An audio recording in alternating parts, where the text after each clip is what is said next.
Dear friends, welcome to Deadly Dozen, a channel dedicated to World War II. The legendary German Tiger tank earned a fearsome reputation during World War II, and it continues to capture the interest of both the public and military historians. This fame is partly owed to the commanders who operated these massive machines, including well-known figures like Michael Wittmann and Otto Carius. Beyond those famous names, many other skilled Tiger commanders fought bravely on both the Eastern and Western fronts but were largely forgotten by history. One such man was Franz Staudager. Join us on this epic journey through World War II.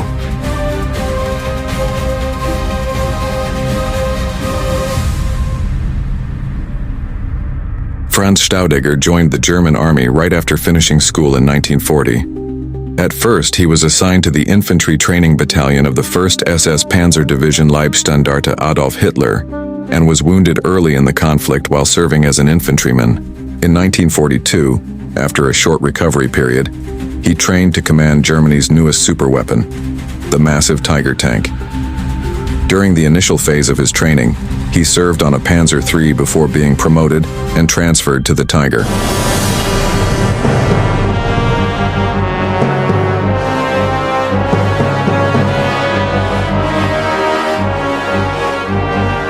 Though Staudager was often considered a bold and sometimes reckless commander, his bravery was undeniable and earned the respect of his superiors.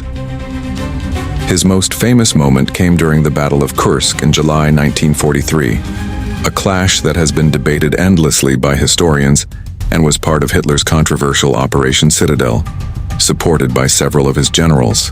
This large-scale German offensive took place between July 5 and August 23, 1943, and is seen as one of the key turning points of the war. Although Hitler hoped to decisively crush Soviet forces, poor planning and miscalculations cost the Germans dearly on the Eastern Front. Staudager's story begins on the hot night of July 5th, when the Battle of Kursk erupted.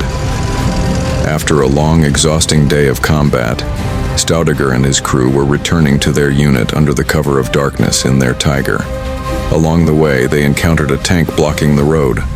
Its commander was smoking on top of the turret. When Staudager stepped out to tell the man to clear the path, he realized the tank was a Russian T-34. Thanks to his infantry training, Staudager kept his cool. He grabbed a grenade and tossed it into the enemy tank's hatch. The explosion lit up a second T-34 positioned right behind the first. Without hesitating, he ran to the second tank, and as the Soviet crew opened their hatches to see what was happening, Staudager threw another grenade, destroying it as well. Returning to his Tiger, he made his way back to his unit. For taking out two T-34s in close combat, he was awarded the Iron Cross First Class the following day. While this act was remarkable, it was soon overshadowed by what happened 3 days later. Operation Citadel had reached a critical phase. The Tigers of the Leibstandarte Division were tasked with breaking through Soviet defenses in the south. The fighting was so intense that many German tanks, including Staudager's Tiger, were damaged and unable to join the next attack on July 8th. Frustrated, Staudager waited as repairs were made, convinced he would miss the action that day. But fate intervened. Around 10 a.m., word came that a Soviet assault group of over 50 tanks was advancing fast from the northwest. Staudager's Tiger was the only one left available to respond, as the rest were tied up elsewhere. Without hesitation, he ordered emergency repairs and prepared to face the enemy. His crew agreed without question. Their rushed repairs left the track still in poor shape, but the Tiger moved out carefully toward the Soviet force. They arrived just in time to save what was left of the Deutschland Infantry Battalion, which was on the brink of being wiped out. The infantry had already knocked out 2 Soviet tanks before the Tiger arrived. With their help, Staudager's crew took down 3 more T-34s. Suddenly, 2 more Russian tanks appeared behind them and opened fire. Staudager's driver quickly turned the Tiger to face the threat, and both tanks were destroyed. One by one, more Soviet tanks appeared and were taken out. By the time the battle ended, Staudager and his crew had destroyed 17 tanks. The Soviet advance stopped, and their forces pulled back. The Tiger had been hit dozens of times, but its armor withstood the Soviet 76mm guns.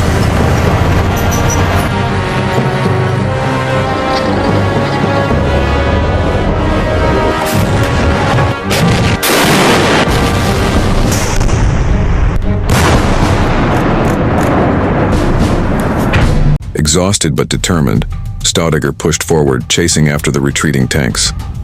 The enemy regrouped in a forest, but were shocked when the Tiger emerged among the trees.